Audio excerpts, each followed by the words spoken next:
Welcome to the Weird Sisters podcast, your source for Discworld discussion. My name is Manning, and I'm a penny. Joining me is Liz, who's tuppence. So, together do we make a thruppence? I think we stopped making sense a long time ago. Our book this month is Making Money, a story that confirms for everyone who didn't already know that Moist von Lipwig is a bottom. It's canon now. I was excited that it was going to be another Moist book, not a wet book, but the last one was a lot of fun, and it'd be a nice change from the Witches series and the Watch series. So I was excited to get into it. Well, then, let's get right on into it. Originally published September 20th, 2007, and coming in at 95,000 words, Making Money is the 36th Discworld novel, and second in the Moist von Lipwig series. The story is peppered with references to the board game Monopoly, only missing the race car and the railroads. The part about how each coin costs significantly more to make than it is worth is a reference to a real aspect of producing currencies, such as the American penny and nickel. And the Golem language, as written in the story, is comprised of Hebrew characters arranged to phonetically spell out English words, which presumably got changed in the Hebrew translation of the novel.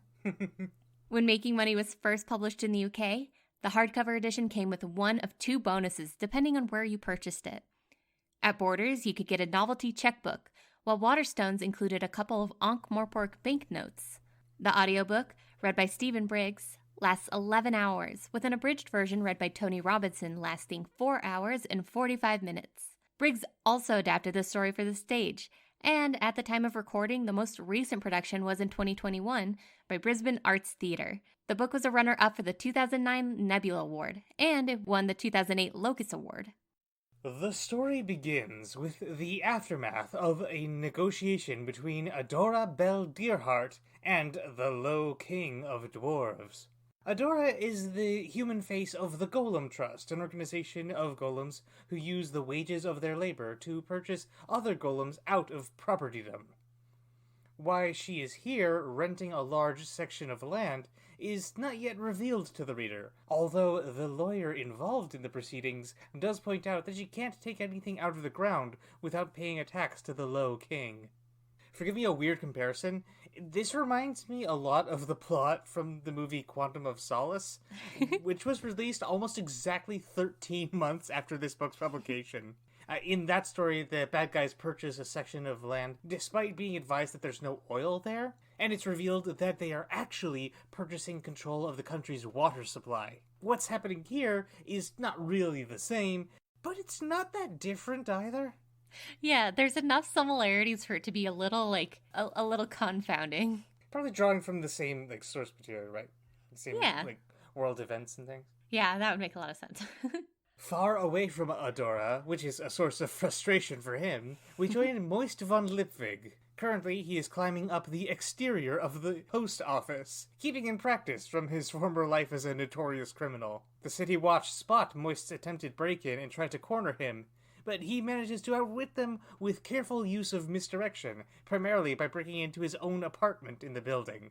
Not to get too, armchair editor this early in the story, but I kind of wish that Moist had changed into one of his signature golden suits rather than a dressing gown. It would have helped establish that up for what happens later. Yeah, and especially since one of Moist's talents is, disguising himself, and granted, he makes it seem like that's relatively easy for the way he naturally looks. But if he could, do quick costume changes much faster than we could assume anybody could do them, that's a great little, personality trait. Yeah, it would make sense.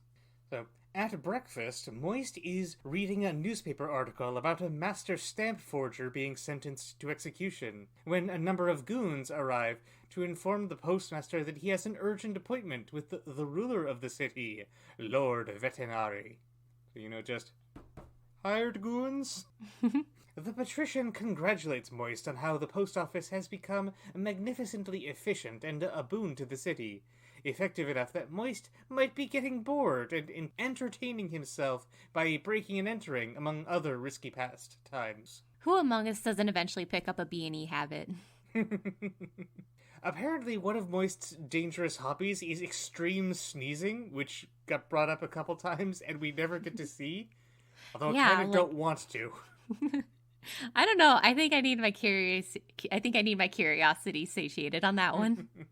Also, there's a reference to a lewd stamp with a punchline that took me way too long to get. It's that what few copies of the stamp still exist are affixed to a plain brown envelope, such as the kind that lewd magazines are distributed inside of. I feel like that's a very specific piece of information from a very specific time. Yeah, but I mean, like, I don't think Playboy is going anywhere anytime soon, to be honest. Nah, I think they're doing all right for themselves. Yeah. So, Veterinary has a new job offer for Moist, managing the Royal Bank and the adjoining Mint. Moist is hesitant, but Veterinary insists on him taking a tour first. There, Moist meets the chief cashier, Mr. Bent, who is opposed to the very idea of humor.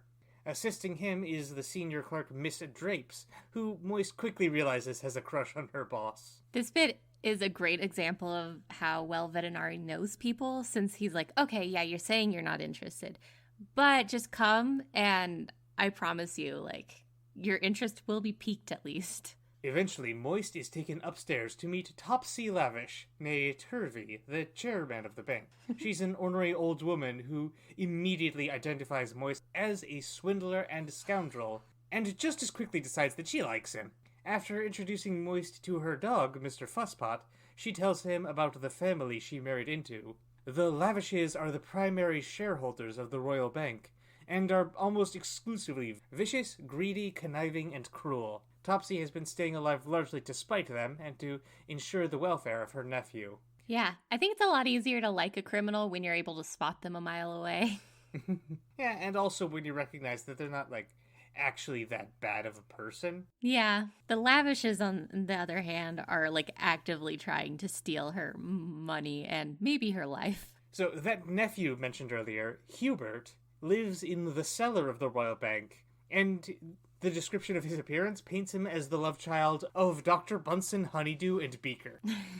Excellent. Hubert is a mad economist, and along with his assistant, Igor, he is intent on creating a device that can perfectly replicate the flow of currency throughout the city, measuring the interplay of various economic factors to determine various effects. In demonstrating the power of his glooper, Hubert illustrates for Moist the utility of banks. Without a centralized place for people to save their money and get loans, the city's economy grinds to a halt as everyone stops spending. Mm-hmm. Minor quibble here.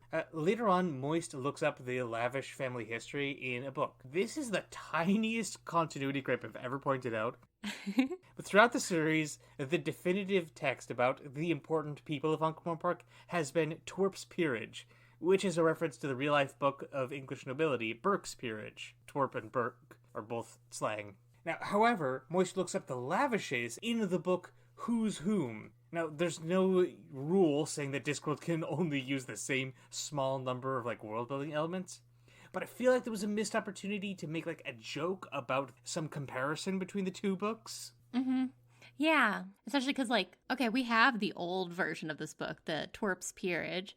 So, like, what's this new book about? Is it from, like, I don't know, maybe the Times has gone into, like, gossip work? Maybe. I kind of want there to be, like, a Hitchhiker's Guide reference. Just, like, it has surpassed Twerp's Peerage by being slightly cheaper and having the words, I don't know, "You'll never live like this," printed in large friendly letters on its cover. Yeah, that would have been excellent. Elsewhere, we see a sinister person who seems to recognize Moist's photograph in the newspaper. And the narration draws special attention to the man's teeth. I'll say now that I think he's insufferable, which I think is the point, but yeah, doesn't make it an easier pill to swallow. Back at the post office, Moist gets a message from Adora about her imminent return, which makes him happy, even if the actual language she uses is cold and minimal. Still, you can tell there's love in there because she signs it using an abbreviation of his pet name for her, Spike. I like the fact that despite Adora is a very, like, straight to the point kind of woman, very no nonsense, like, she's still got a nice, like, warm affection for Moist. And, you know, I think a lot of the Discworld books don't necessarily focus on romance, even the ones that have them in it, but you can still see that they care for each other in this. I like how you say she's no nonsense, but like he is kind of all nonsense. Yeah, it's balance itself out. Yeah. Moist's lunch is prepared and delivered by Gladys, one of the golems employed by the post office, who has taken on the role of his assistant. Two quick things about this character. First is that she is the latest in a series of Discworld characters who exemplify the idea that gender and other aspects of one identity is performative rather than inherent. Mm-hmm. Yeah. Yeah, especially since a lot of what Gladys's understanding of gender is from what the women around her are saying and acting, and the books that they're giving her to read about gender. The second thought I had about her is that it's a weird coincidence how we have Gladys, who's functionally a robot, and just a few weeks after this book was published, we would get Portal featuring the AI character GLaDOS. Yeah, it feels like there are a lot of things about this book that it's like, yeah, the time was just right for all these things to happen in a myriad of places. Again, like, it's not really impossible for someone to have, like, read this book and decided to change GLaDOS's name, like, because, like, she's never addressed by name. Mm-hmm. So it would just be a matter of, like, having one 2D texture on a single surface. But also, just, like, video games take a lot of work, and there's a huge amount of time between when they're finished and when they actually get released. So yeah, it's unlikely. Yeah. Just like in case anyone was thinking along those lines. So Gladys also informs Moist that Lord Vetinari is here to see him, and Moist turns down the offer of bank manager. But that night, Topsy Lavish dies, bequeathing her controlling interest in the bank to Mr. Fusspot, and ownership of the dog to Moist. So, with a new pet enforced by a massive contract from the Assassin's Guild, Moist takes on his new challenge. Yeah, it's like one way or another, somebody's gonna, like, nudge things so that he ends up in charge of the bank. I do also still appreciate how the narrative makes it abundantly clear that Vetinari is not behind that at all. Mm-hmm. It wouldn't really jive with the character as we've come to know him, but, like, you know, it doesn't hurt to be clear about that. Yeah, especially because, like, Vetinari is a character, like, he's a tyrant, he admits he's a tyrant, but he could very easily cross the line into unlikable if we feel he has too much control in ways that, like, hurt the narrative overall, you know? Like, if he's just like a deus ex machina and he can just, like, make things happen whenever he wants them to happen, that's a lot less interesting than him being like, I can nudge some things and I can do other things, and some things are just completely out of my control. He actually says it himself that tyrants don't really have to obey the law, but he at least observes the niceties. Yeah, yeah, so there's some sort of decorum we expect with him about how he acts with the other characters. Along the way to the bank, Moist is confronted by Cosmo Lavish, stepson to Topsy, who offers to buy Mr. Fusspot. When Moist declines, Cosmo gives him a not-so-veiled threat before sending him on his way. He was fine. Like, I think he makes a lot of sense with his background being the villain of this story. I got big vibes from him of the Witches book, where it's the one that with the Macbeth references, and I'm been completely blanking on the title for the past couple days. I'll give you a hint. Uh-huh. It's our title, too. Oh, is it the Weird Sisters? Yeah. Okay. Well, in Weird Sisters, like, there's the husband, lord person who is very obsessive to the point of, like, delusion. And Cosmo just kind of feels like a little bit of a rehash of that. A little bit, but also with more fat jokes, which... Yeah. Which this series is still doing. Like, they stopped being funny for me ages ago, but also, like, well, you know, early 2000s was, like, still probably, it was so common, but it wasn't funny even back then. Yeah, and this series has been typically so good about acknowledging the, like, differences and strengths and beauty in different kinds of people that it's, like, insistence on fat jokes feels very out of place. Yeah, Cosmo is definitely not my favorite villain we've had in a Discworld story, partly because he reminds me of stuff I dislike about myself. Like, his whole deal is that he wants to become Lord Vetinari. Like, not just replace him as patrician, but physically transform into him. Which is complicated by the fact that both he and his sister are individuals of carriage. It's doubly frustrating that this is the case because Cosmo also has, like, a legitimate personality flaw that makes him more villainous. He doesn't actually understand Vetinari and is trying to imitate the version that he has made up, who is far more bloodthirsty than the real thing. Mm-hmm. This delusion leads Cosmo to be manipulated by his manservant, Heretofore, who's been scamming his boss by claiming to be paying thieves to steal things from the real Vetinari so that Cosmo can use them to absorb the essential Vetinari-ness. Mostly, Heretofore is paying to get fakes made and pocketing the difference. This becomes a plot point when he gets Cosmo a ring made of Stygium, which is basically Vanta Black Metal. I've tried listening to Vanta Black Metal, but I can't see the appeal. I was just thinking, that's a great, like, album name. Yeah. So, unfortunately, the fat jokes come back into play here because the ring is too small for Cosmo, and he forces it onto his finger anyway, and that comes back and is gross. Yeah. Mm-hmm. Back with Moist, he arrives at the bank and has an interview with Saccharissa Crisplock, reporter for the Ankh-Morpork Times. She manages to prod him into promising big changes for the future of the bank, including a bold claim that he's planning to get rid of the gold that is the basis for the city's currency, and now soon enough he's going to be giving away money. I really like Saccharissa in these books because it's very clear that her and Moist are playing a game and that they know they're playing a game, but they're both just, like, having so much fun with it that they keep doing it. Yeah. I mean, she, like, literally says that he's no fun anymore because he got serious. Yeah. But also, just, like, interesting that this story, like, uses gold as the foundation of, like, the Ankh-Morpork currency. Because, like, Ankh-Morpork is largely a parody of, like, London. But, like, Britain uses silver, and the narrative specifically calls out silver as, like, something they do in foreign countries. Yeah, that's a little weird. I mean, like, probably it's gold is associated with wealth, and, like, that's a major theme throughout the story. Mm-hmm. Yeah, this book gave me a lot of thoughts about money, but I don't think this is the time to get into it. In his office, Moist tries to figure out how to make good on that insane promise.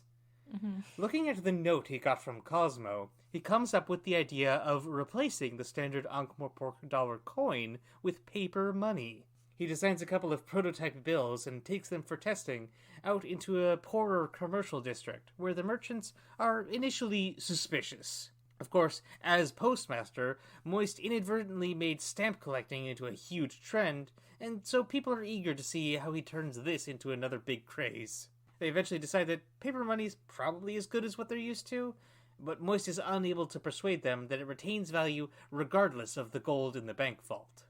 Mm-hmm. Yeah, I think it says a lot about Moist, like, standing in the Ankh-Morpork community, where he can convince people to even, like, give this a shot. Like, people do really trust him for what he's done to the post office. And yeah, he may think, like, it's all kind of like a persona he's putting on, but, you know, there's a core of genuineness in there. Very true. After his field test, Moist gets into a taxi, where he meets Poochie Lavish, stepdaughter of Topsy and twin sister to Cosmo. She set up a honey trap to destroy his reputation, paying a photographer to capture the two of them together while she is in a state of undress. Fortunately for Moist, he evades this snare by immediately leaping out the cab window before any photos are taken, and he runs back to the bank. Moist's midnight excursions climbing the exterior of buildings has some real-life use here. Got really into parkour. The next morning, after recovering from Gladys's misguided attempt at giving him a back rub, Moist finds a distressed Mr. Bend yelling at him about the crowd of people outside who want to open accounts and take out loans. To Mr. Bend's horror, Moist changes the bank's regulations to make it much more accessible for the layperson.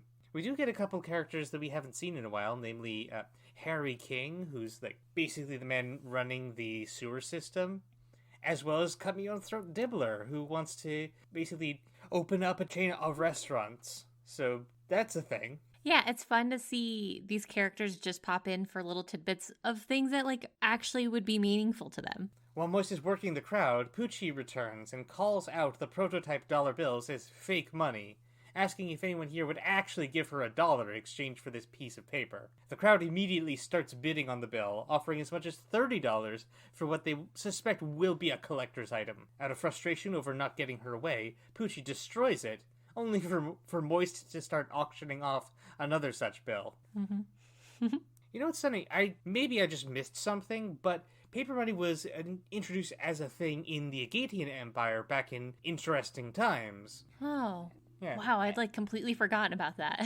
Yeah, but, like, I don't think that gets mentioned in this one. Yeah, I don't think it does. I mean, like, Mr. Bent mentions, like, the term note to mean a unit of currency, so, like, the concept definitely exists. Mm-hmm. Yeah, I guess it can make sense, like, we don't know how much Moist knows about the world at large outside of Ankh-Morpork, so maybe he doesn't know what paper currency is. Yeah, fair.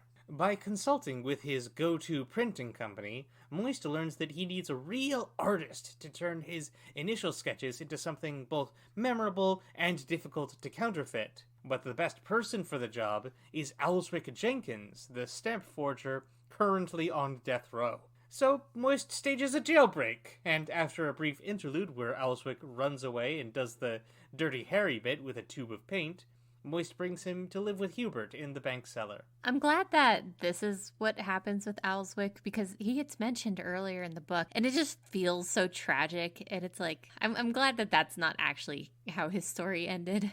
Yeah.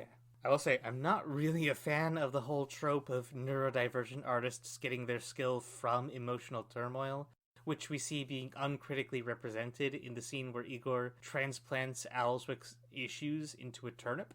Although turnip is a very funny word to say. Mm-hmm. A+ word. Yeah, give it a shot at home.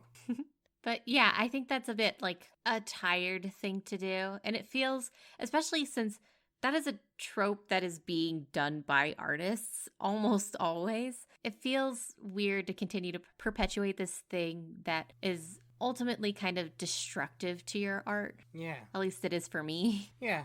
But, like, also, people use Van Gogh in that discussion a lot, and just, like, Van Gogh did some of his best work while he was, like, actually on medication. Mm-hmm. It's, like, it's not accurate, if nothing else.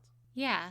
Yeah, it's, like, hard to be productive at the thing you love if you're struggling just to, like, get through the day. Mm-hmm. Also, since we've brought up Hubert again, we may as well mention here that the Glooper has sort of turned into an artifact of sympathetic magic for the finances of the entire city. Basically, a voodoo doll for money. I like how complicated and nonsensical the Glooper sounds whenever they talk about it, because that's how the economics feels to me in real life. Yeah. Right about now is also where Moist has a run-in with Cribbins, the sinister con man, who we saw recognize Moist's photograph earlier. Now that his old partner has made it big, Cribbins has come back, and will presumably blackmail him soon. However, that concern is largely displaced by the return of Adora, who insists on visiting the Unseen University. Oh yeah, also, another thing that I was like mostly just middling on, but I think frustrated some of our contemporaries on the Death of Podcast. Mm-hmm. Cribbins has false teeth that he stole from a guy, and I don't know, do you think that denture jokes are either like extremely funny or extremely not funny? I think at this point, I'm just a little tired of them. Like, because it just feels like they're always kind of the same joke. It's whatever to me, I guess. Yeah. I don't think we've had any of them in like a while, because like, I don't think they were in The Last Hero or... Yeah, I don't think so. It's just only one joke. Yeah, it's like, oh no, they're clumsy or whatever. But like, I don't know. It's just very worn out, in my opinion. It's not something I'm gonna like... It's not a hill I'm gonna die on, but I'm not for it. Mm-hmm. So their first stop is investigating an artifact known as the Cabinet of Curiosities, which Adora once saw as a child. One of the objects inside is the foot of an ancient golem, which Adora compares to an arm that she retrieved on her expedition. Noting that the markings on the two are the same, or at least very similar, she insists on finding someone who can translate it. They find an expert by going down to the Department of Post-Mortem Communication and speaking with the belated Professor Fleed. Moist is indignant when the ghost flirts with Adora, and astonished when she flirts back. Later, she clarifies that she just needed to get him to agree to do the translation, and Moist can suck it up for 5 minutes, since she tolerates his modus operandi of flirting with the world. Yeah. She goes on to explain that during her excursion, she found a number of golems from a lost ancient civilization, and the Trust is guiding them below ground to Ankh-Morpork. When we saw the intro of the book where she's in the desert, I was like hoping this would be a plot point that was like way more forward throughout the book than it was, because I think just the mystery of it was so intriguing to me, and it was like, okay, I don't know. Yeah. The little bits of it we get, I really like. I mean, it does come back, like, in full force at the end. Yeah. Yeah, but I think, like, a criticism of this whole novel is that it's kind of backloaded. Like, not a lot happens for the first 2/3, then everything happens. Yeah, the last half of the book, things are changing very quickly. There's a lot of stuff that does still happen in the earlier parts of the story. It's just, like, comparative to the end. It feels like nothing's happening. Yeah, and I think part of that might be, like, exaggerated by the front half of the book. We're getting a lot of, like, world-building stuff about how does the bank work? How does the mint work? How do people interact with money in Ankh-Morpork? And that's a lot of, like, explaining things.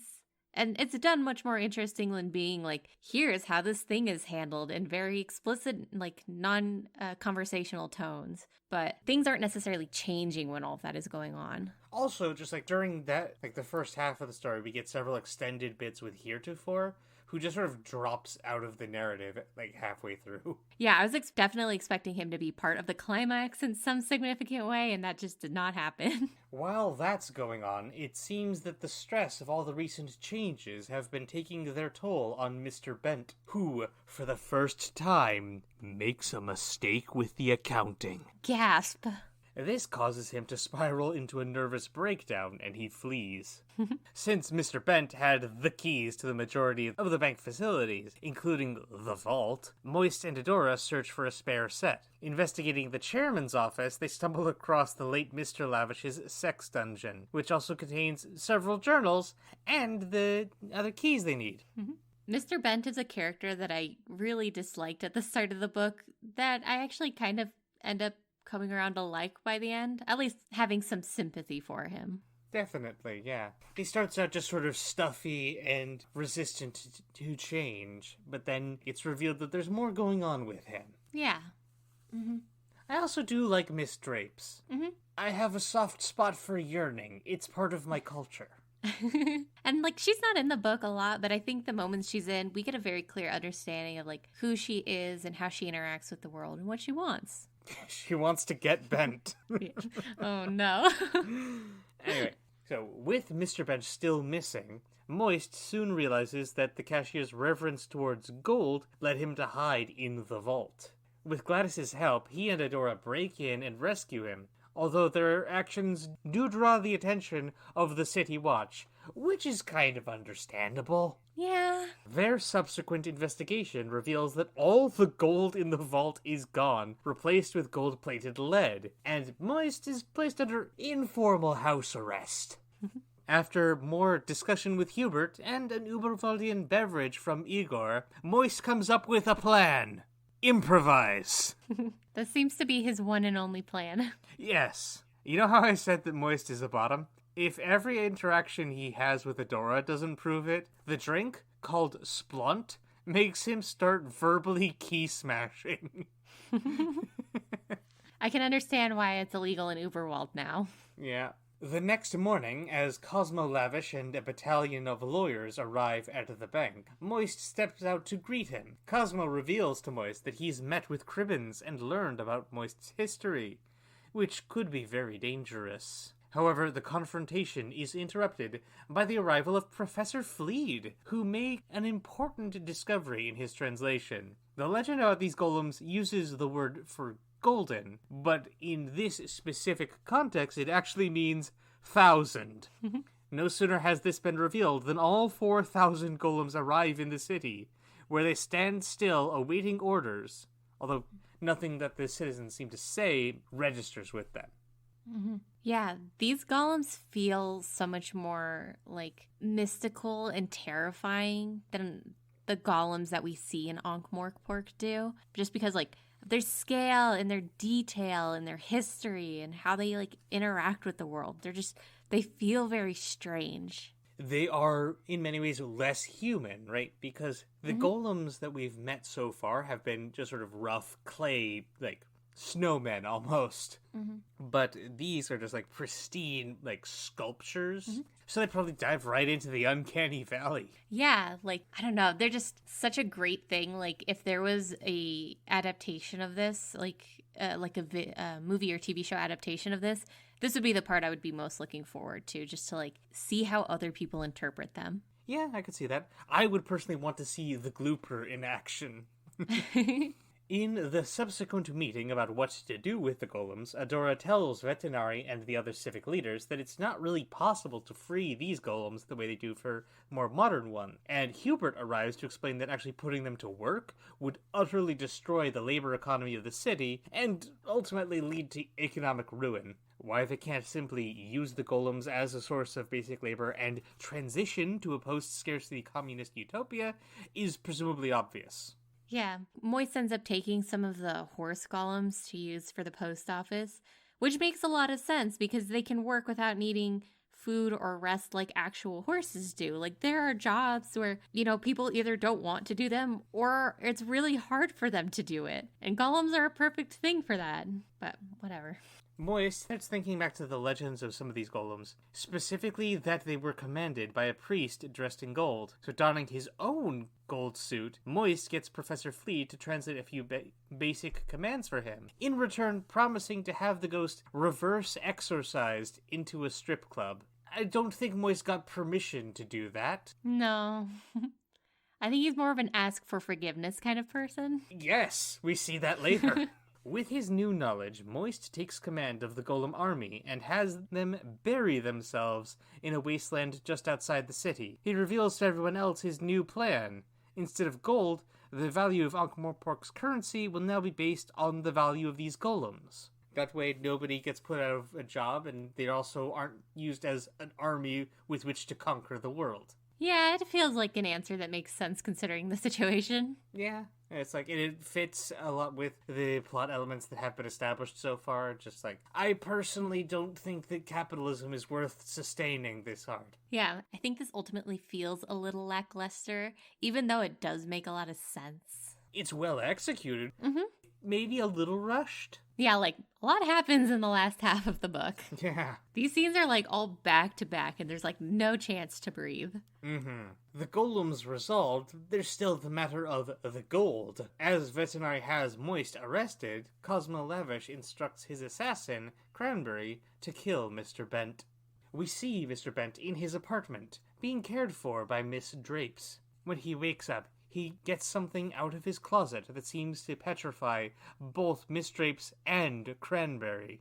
At Moist's trial, he sees Cosmo and Cribbins both in attendance, as well as Putri and the rest of the Lavish family off to the side. During the examination, Moist decides to reveal the whole truth about his past to the entire crowd. The assembled Lavishes start to interject, but are interrupted by the arrival of Mr. Bent, who has embraced his family heritage of clowning. If you asked me to come up with a list of things that I think are part of Mr. Bent's backstory, this would have not been in the, like, top 100 of the list. Although, it does make a little sense, right? Because yeah. he makes such a big deal about about his utter contempt for humor. Mm-hmm. Which also still fits with the Discworld clowns, because they do not do a lot of funny business. Yeah, they're very serious about their job.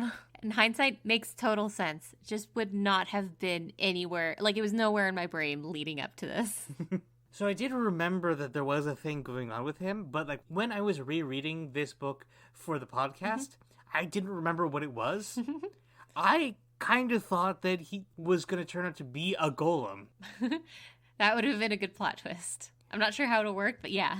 Well, I mean, that would have also made sense, right? Especially if he was, like, maybe a generation or so after the ones that Adora dug up. Because there's a reference in there to him needing to believe that you could change yourself. Yeah. Maybe he did like a sort of Ship of Theseus thing, where he just replaced enough parts that he was no longer the same individual golem. Mm-hmm. Yeah. And that would have made a lot of sense, like, because these other golems get introduced, but there's no, like, necessarily, like, philosophical discussion about how those golems existing and the golems we see existing, like, what that means, you know? Because there's something to be said, like, the fact that this ancient culture made these golems that what they are is physically a part of them that they cannot change. How would a golem who has freed itself feel about that? Yeah, we don't even get the perspective of a free golem about them. It's all the humans discussing them. Yeah, so if like Mr. Bent was somehow also a golem, then it's like, okay, well now we have 3 layers of golemdom, and like, what does that mean? Yeah. So, Mr. Bent hits the lavishes with cream pies, and he throws one at Vetinari, but Moist leaps in front of the patrician and takes it right in the face. Miss Drapes arrives with a stack of ledgers and reveals the truth. Mr. Bent ran away from the circus as a boy, discovered a talent for numbers, and the Lavish family took him in and took advantage of him, forcing him to cook the books while they stole all the bank's gold. This is corroborated by Poochie, who says that the gold is theirs anyway, and it still exists, just like reshaped into jewelry and stuff. Enraptured by the attention of the courtroom, she obliviously admits to all of her family's crimes, largely relying on the defense I believe is legally termed, "screw the rules, I have money." Yeah. The book makes multiple jokes about how much the Lavish's lawyers are getting paid for doing, like, functionally nothing. This moment proves that they do not earn their pay. Yeah. There's no lawyer who could possibly be paid enough or could charge enough to deal with Poochie in this scenario. The Watch cannot deal with her. Like, they cannot get a word in edgewise to read her rights. They have to write it down. Yeah.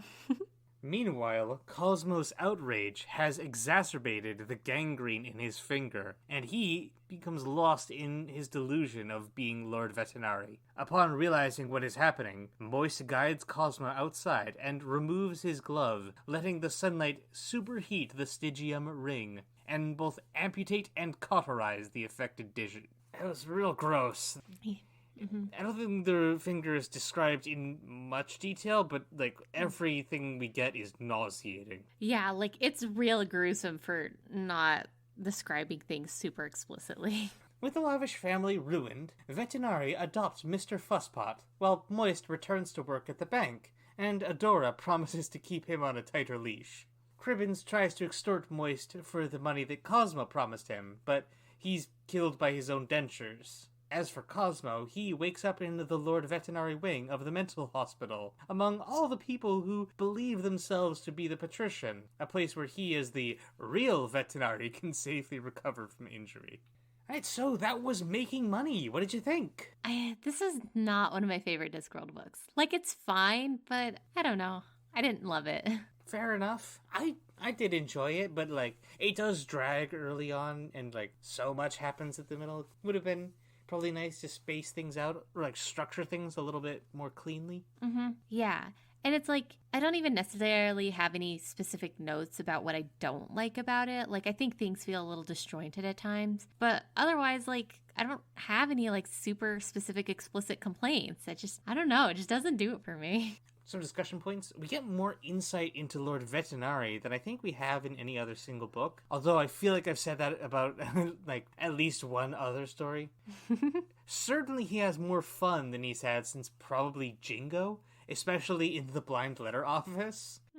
For those who don't know, in the real world, any mail with no valid address that cannot be returned to the sender is usually opened to try and determine the intended recipient, and if that doesn't work out, they generally get destroyed after a while. But from what we see of the blind letters, it's typical that the sender has spelled out the name phonetically and usually written a description of the place rather than, like, a street address. That's how Vetinari figures out a specific bakery from the prompt, "Does Buns opposite pharmacy?" It's also shown that he enjoys the crossword, and I think this is where the person who writes them, a lady who works part-time in a shop, is introduced as his greatest intellectual rival. Yeah, there's so much in here that makes so much sense for who Vetinari is. Like, oh yeah, of course he would love these kinds of puzzles. And of course he'd be really good at them. And thinking about the people who are good at crosswords, of course it'd be some random lady in a shop. Yeah. All very good. But perhaps the greatest moment is when Vetinari pressures Moist into revealing the secret of how he controlled the golems, only to reveal that Vetinari, had already figured it out. And like how during that exchange, Vetinari gives Moist the sword cane that he confiscated from Cosmo. Like, because Moist is very much like, I don't want to say a gentle soul necessarily, but he is not a fighter, and just holding a weapon makes him nervous. Yeah, Vetinari very clearly understands who Moist is, and he knows that, like, Moist is no physical threat to him. Mm-hmm. Also, there's a brief aside where Moist meets the on-site kitchen staff, including a chef who's allergic to the word garlic and throws a knife whenever he hears it. I believe that this comes up like once later when Adora mentions it to him, but is dropped. And I would definitely have expected that to be a rule of thirds scenario, you know? Yeah, that would have been like a great setup for it. Like, Moist suspects Mr. Bent of being a vampire, right? Mm-hmm. What if Cosmo had thought the same thing and told that to the assassin? Then, if the attempted assassination took place in the bank itself, the assassin could have gotten disarmed by Miss Drapes or one of the other cashiers. If he said, "Give me back that garlic," and then just fallen over with a knife in his back. Right? Mm-hmm. Contrived? Yes. It would have made that character detail relevant to the story in an amusing way. Yeah, because otherwise, like, the chef isn't relevant to the story at all. Like, those scenes could have just been cut. So having some follow-through on that would have been very good. Yeah, and also just, like, it's not really clear how Mr. Bent and Miss Drapes managed to defeat Cranberry. And it's like, although it might be relevant that Mr. Bent lodges with Miss Cake, who we haven't seen in ages. And we actually also get to see her daughter, Ludmilla, whom we met back in Reaper Man. Yeah, it was fun to see them come back in. It was a brief moment, but it was fun. Yeah. When I was in college, part of what I like, some of my classes focused a lot on advertising and how, like, in episode or in movie advertising works. And people are far more forgiving of it when it feels relevant to the plot. So having all these other Discworld characters come back in for things where it feels like, yeah, that would make sense for them to be there. Because, of course, Mr. Bent needs somewhere to live. And if he's just going to be lodging with somebody, why not have it be Mrs. Cake? You know, she does that anyways. And then it supports that, yeah, he's a bit of a strange character. And it also leads the audience to assume that he might be undead in some respect, since anyone who remembers Mrs. Cake would definitely remember that she tends to house the undead. Yeah, it's like there are a lot of things that are all leading to supporting this vampire thing. And it makes a lot of sense. Like when we got to the point in the book, I was like, yeah, you know what? He could be a vampire. So was there anything else you wanted to go over? I find it a very cute detail that Vetinari adopts Mr. Fussbutt at the end, because it's mentioned, I think, in this book that his old dog died at some point. Yeah. And it's just like, oh, well, he clearly has a fondness for these little dogs, so. Yeah. And then he finds this little dog whose owner passed away, and it's like, oh, well, I'll take the little dog. Yeah, and like, Vetinari leaves a dog treat on Waffles' grave, and that's just the saddest thing. Mm-hmm. Yeah, like he clearly misses his dog, but at least he has a new little dog. So, for each Discworld book, I like to try and distill the message of the story into a thesis statement. For this one, I think it's rather clearly spelled out that value is not in any material good, but in the social order, and the promises we make to other people. I just consider it unfortunate that the narrative defines value in terms of, like, labor, rather than just beings have inherent worth that should not be diminished by a system that rejects anyone who's not capable of producing money. Yeah, especially because this book focuses exclusively on characters and their relationships with other people. Like, obviously there's Adora and Moist, but then there's also Miss Drapes and Mr. Bent, and Hubert and Igor and Owlswick. Like, you know, they are just all existing together and choosing to exist together, and there's value in that, you know? Just seeing and respecting other people. And I think that's the message we should take from at least this episode. Mm-hmm. But before we wrap up, I want to give the usual thank yous. First, to Willow Carter for our theme music. To you, Liz, for joining me. Yeah, thanks for having me. And, of course, to all of our lovely listeners. If you enjoyed the show, you can check us out on Facebook, Twitter, Tumblr, and you can join our Discord server to chat with us and a couple other fun people. And if you'd like to support the show, you can do so by leaving a review on iTunes, maybe a comment on the YouTube versions, which go up on my channel, or just share it around with your friends. And of course, for those who are so inclined, we do have a Patreon. And each episode, we give a shout-out to one randomly selected patron. And this month, we salute Robin. Yeah, thanks, Robin. Thank you for continuing to support us. And, of course, the reading of the fan vote for the favorite footnote. The people of Ankh-Morpork took a straightforward approach to writing, which could be summarized as, if I know what I mean, so should you. As a result, the post office was used to envelopes addressed to My Bruffer John, tall, by the bridge, or Mrs. Smith, what des Dolly Sisters. The keen and somewhat worrying intellects employed by the blind letter office enjoyed the challenge, and during their tea break, they played chess in their heads. That's it for this month. Join us again next time for Unseen Academicals. Until then, the turtle moves.